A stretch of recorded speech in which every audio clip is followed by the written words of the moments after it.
Ayun, good morning mga brad. Ito yung 2001 model na T-Max. Ito yung sinali natin o tumakbo nung 2023 Bosch Ironman. Finisher to mga brad. Yun lang 2024 nagka-problema siya. Nasiraan tayo ng sigunyal. Nagkaroon siyang diferensya sa sigunyal. Ito yung makina niya. Ito yung pinaka-mags niya.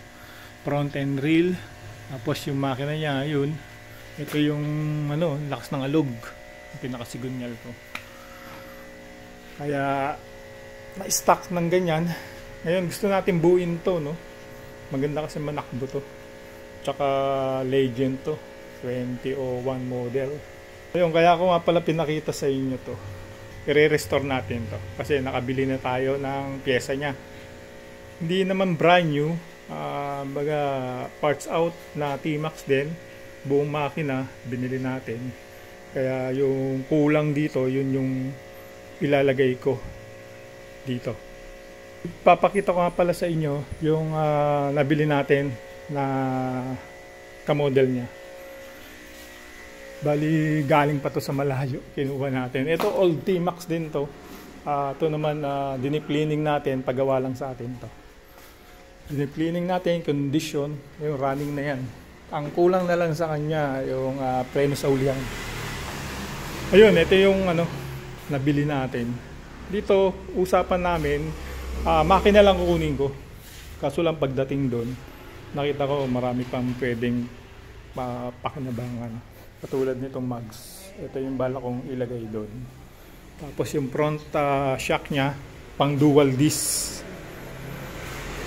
Ayun, mag-aabang na lang tayo na magbebenta ng mags. Kasi nga, itong mags na to, siguro nabili na yung original na mags dito. Kaya iba na yung nakasalpak. Ayan. Tapos isa lang ang caliper niya. Kaya maghahanap pa rin tayo ng caliper niyan. Tignan natin. Basta't bubuin natin. Importante mapaandar muna natin. Tsaka natin isa-isahin yung mga gusto natin ilagay. Ayan. Bali, tinesting namin to, sinuplayan ko ng kuryente. Maganda yung buga ng intake tsaka ng exhaust nya. Maganda yung higop. Kaya sigurado ko walang problema yung loob ng makina nito. Di pa natin nabubuksan yung dito sa may CVT nya o yung sa pulley nya. Hindi ko pa alam kung kompleto pa to. Pero tingin ko kompleto pa kasi yung tornilyuhan niya. Kaya titignan pa natin.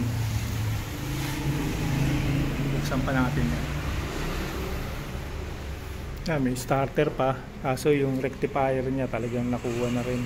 Siguro may nakabili na. Ayun mga brad, abangan nyo ang pag-restore natin nito. Ito yung version 2 to Dahil na to, FI. Pero nagtanong-tanong tayo dun sa mga katropa natin na mas nakakaintindi rito sa makina ng T-Max. Same lang daw nung makina. Naka-FI lang nga ito. Yung sa atin carb kasi. Kaya gusto ko rin magbuo kasi carb siya. Yung gamit nga pala natin, version 3 yun. Ito papakita ko sa inyo. Ayun, papakita ko lang sa inyo. Ayun, version 3. Ayun yung gamit natin na T-Max. Kaya yun mga brad, abangan nyo pag-restore ng T-Max natin.